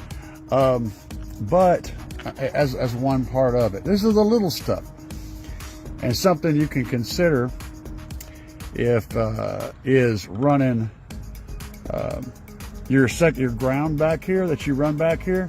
You could change it to where both of those two wires are positive wires. Okay.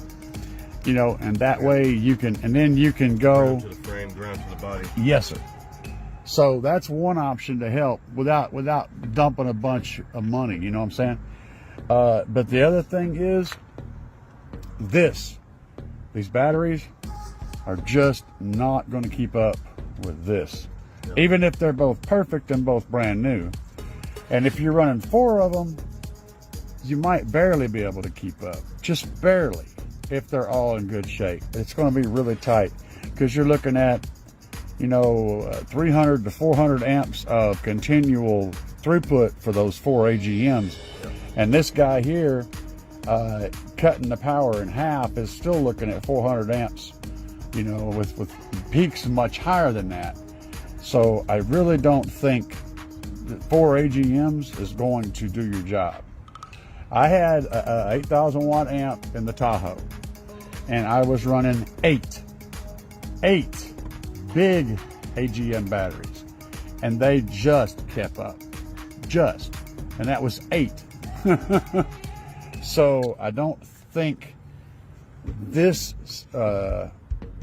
can work 100%. So we need to work on the battery thing.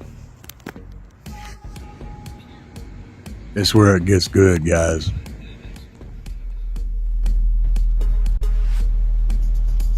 This is before we've done anything to it, just putting the box and subs in.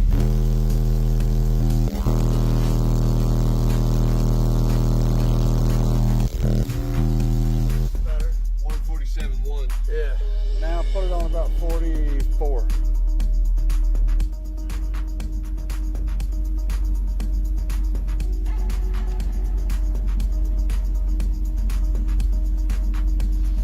You got to find your peak in here. 3, 2, 1.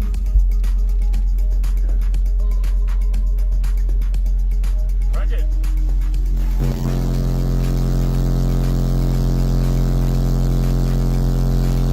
I got 0.2 dB on that. Already? Yeah. Pump at 43 again. Alright. Yeah. Hit it again. I want to hear it. 143? 2, 1. That's it. All right, now bring it down to like a 42. We're gonna get more power out of it whenever we see where's the strongest part is. It's going to be right in that area. I know this because I have one. I know where it hit.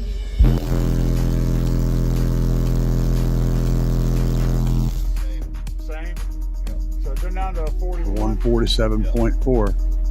Go down to a 41. Now I got the window open over here. That's the key. And let me open up the door this time. Watch the difference it might make.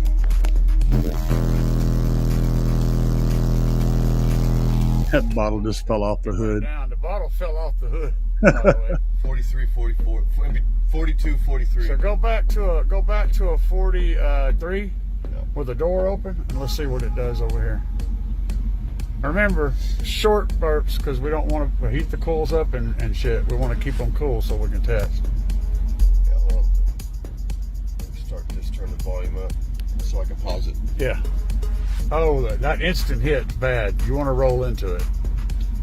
So start it playing and then roll the volume. 3, 2, 1.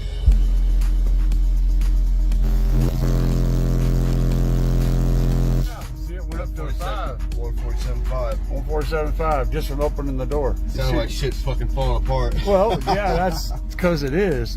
But you saw that 47.5 because the door's open. Yeah. That changed it. See what I'm saying? Yeah. So, and that's a more or less legal spot. The only thing is, we reversed it. We got it on the driver. Normally, it would be over here on the passenger, and you'd have the driver door open. You know. 3, 2, Hold 1. on. Hold on a minute. Let's leave the door open and try playing like Got that. 24 right here. Oh, that's low.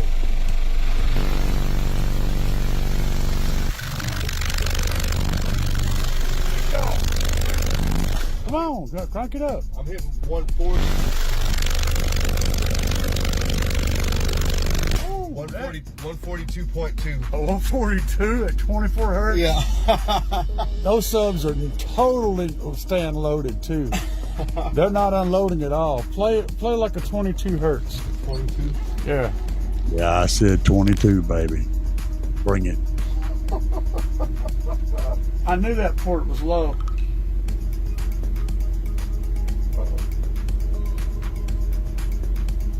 Play a 22 and creep it up. Let's shake this shit. 3, 2, 1.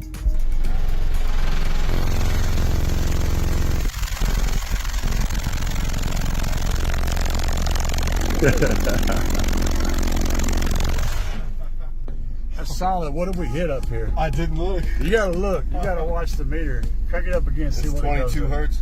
Yeah. That's smelling. You smell Yeah, it? I know. Oh, that's my exhaust. Yeah. He's smelling his exhaust system.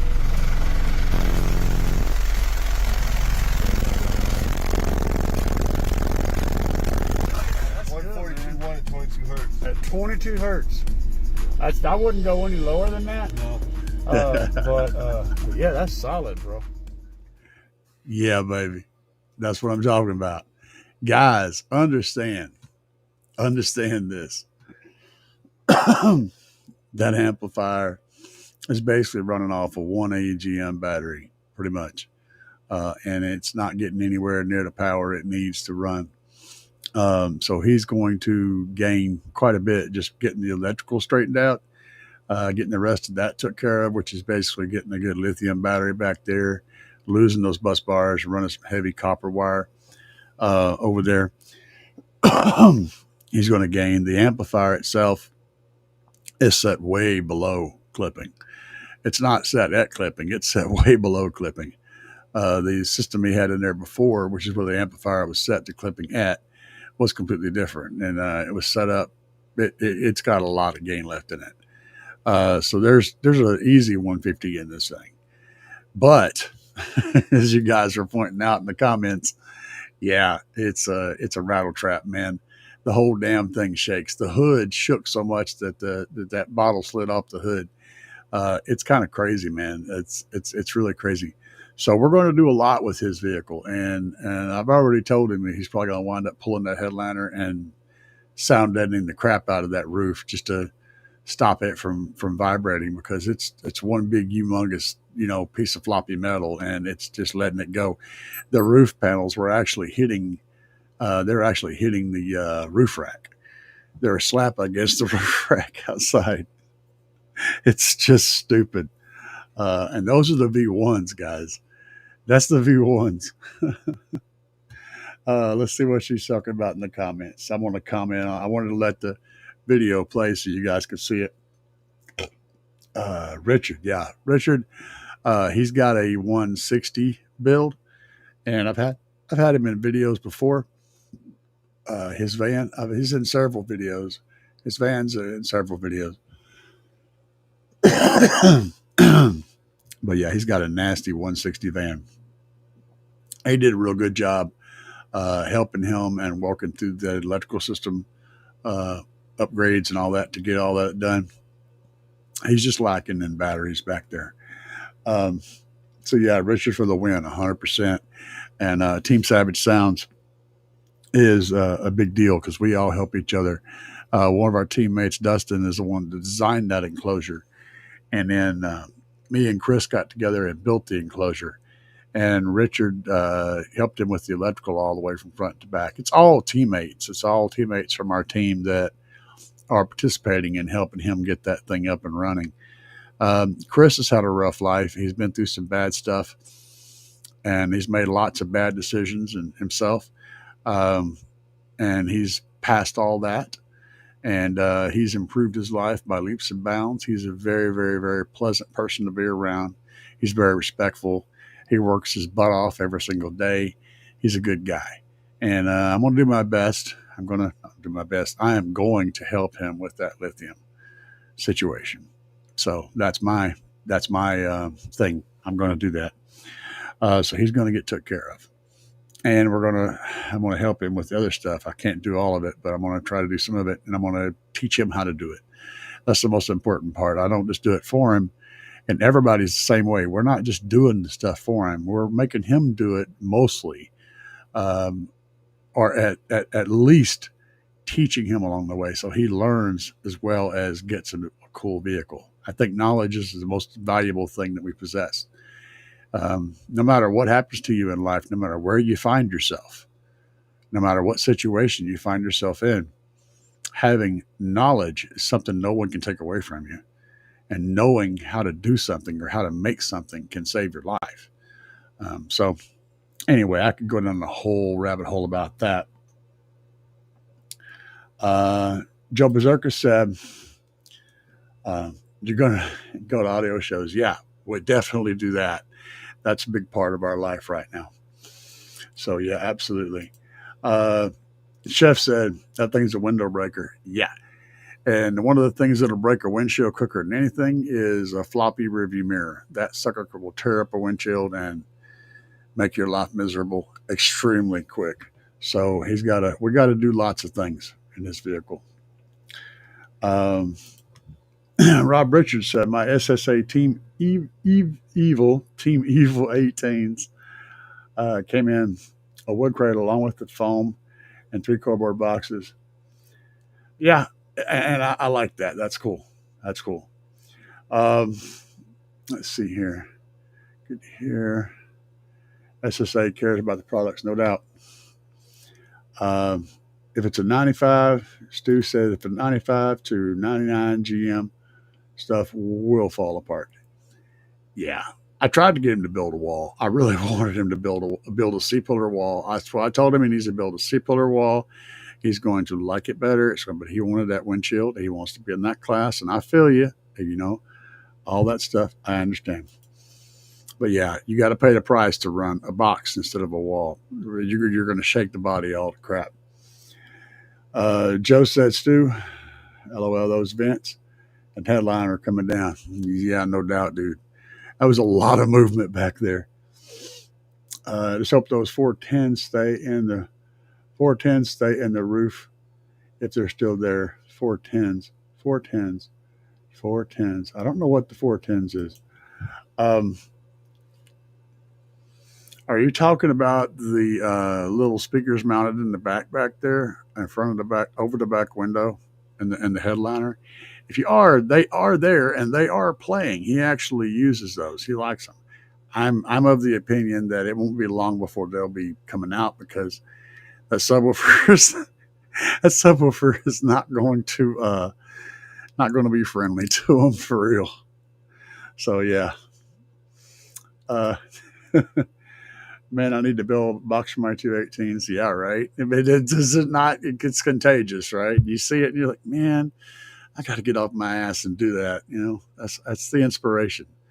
And that's what this young man and his friends and stuff have been coming over. We're getting, and I've got another build coming. It's going to be 212s and a trunk of a car for another guy. So we're going to be doing a build for him, a charity build. Everybody's kind of pitching in and getting the stuff he needs, and we're going to make it happen. I work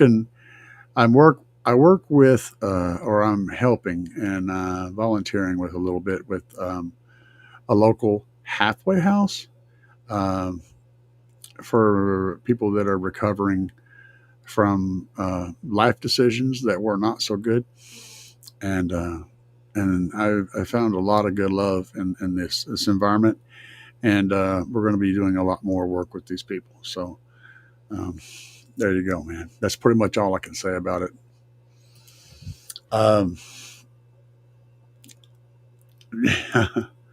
Let's see here. Yeah, the very rear roof, 6.5 and all 4 doors. Yeah.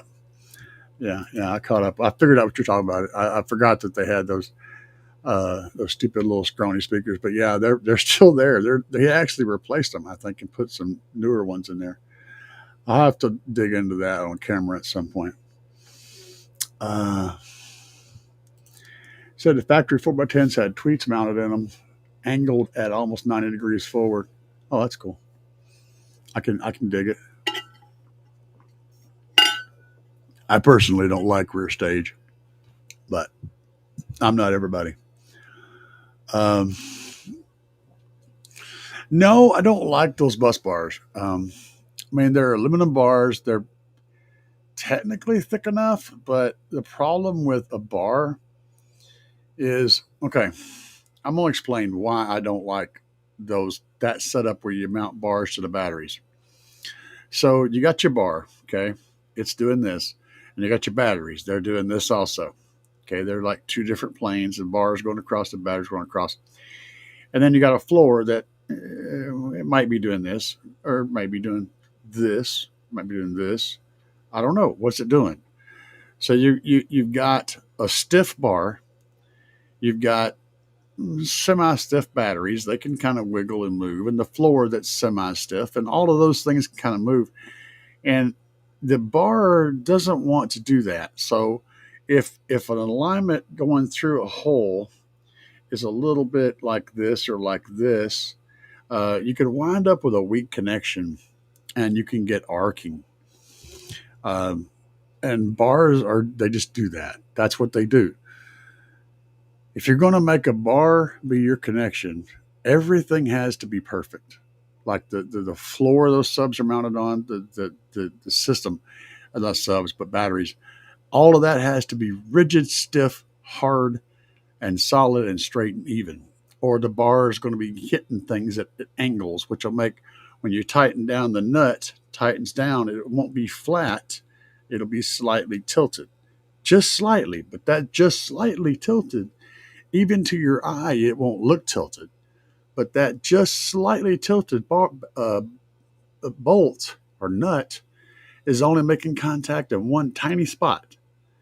The 99% of it is lifted off of the bar. That's why I don't like bars. Okay, so I'd rather have cables. A cable's got a copper connection, slide in there, it's compressed, so it's making solid connection, the flexible piece going from one to the other. No amount of jostling or banging is going to change that. No amount of misalignment is going to cause any issues. All that shit. Okay, that's why I don't particularly like bars. So hopefully you understand that. You guys with mechanical thinking brains can see what I'm talking about. That's why I'm not a fan of that style of bar. If you're mounting a bar and then you're mounting cables to it and running cables to it from both sides, that's different. When you're using a bar to connect batteries, that's where I have issues. I think I answered that for W. W said, why not? Let's see here. I asked my shop guy and do side jobs. Hell yeah. Richie got 418s for Sequoia Pride tailgate latch. Yeah, tailgate latches are a big deal. I highly suggest that what you do, if you're going to put stupid shit in the back of a vehicle like that, like what he's doing, you want to make sure that you get to your latch on the inside of the door. Find the latch that actually unlocks the door. It pulls the handle, okay? Put you a piece of string or cord, like a guitar string or something, on that and route it down around your bumper underneath the vehicle or something somewhere. Because you're inevitably going to break that latching system, and then you go to pull the handle and it won't open, and now you've got to climb over and through all that stuff and try to dig in there and pull the panels out and get in there and open that latch. You don't want to be that guy. Have you a trick wire or a string pulled somewhere that you can get to pop those doors if you have to, because you're probably going to eventually have to. Almost a guarantee. Are we still live? No. Yes, maybe. I don't know. The bars like to come off the end of the fence. They're just stock aluminum bars, stock aluminum strips, and drilled to fit perfectly. Again, I don't care for the bars on top of batteries because I explained why. Let's see here. Yep, we're live. Anything good? My boat is rigged up. Be hitting well. Soon sweet. Red Pill says, careful with those hand gestures, Gary. This is a family show. I just occasionally get an itch on my head, and the best scratching finger I got is this one. So, I don't know. I don't know what's to you. I see what you're saying about the bars. Yeah. Yeah. Throwing up gang signs. I know a bunch of gang signs. I'm not allowed to use them, though. I got respect for people that I know that are in gangs. So lots of them, actually. I have a very colorful past. Let's see here. Okay, what's Jason got to say? You can get stacked copper sheet bus bars that are flexible in the middle. Short bars, like under 3 inches long. Yeah. Yeah, you can do that too. You can make bars with 1-inch copper. Yep.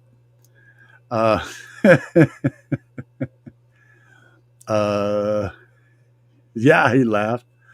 Only that works. But yeah, that's my reason behind the bus bars mounted to batteries. You can do it and you can make it work. I've seen it work. I've seen it work well, but I've also seen it fail quite a few times for the exact same reason that I listed. And that's why I go with what works, guys. I mean, if if she screams, you did it right. Hey, let's get the duck out of here. Yeah.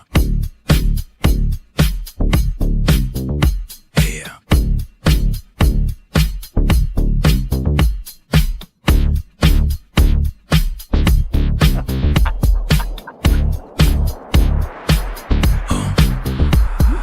Out here banging up and down the street, slamming it to the ground. Big subwoofers are getting loud. You can feel the booming sound. Getting ready to go. Got it shined up for the show. Power's charging, amps are amping, gonna let the woofers blow. Another one bites the dust. Another one bites the dust. And another one goes, and another one goes, and another one bites the dust. We got more at home. Another one bites the dust.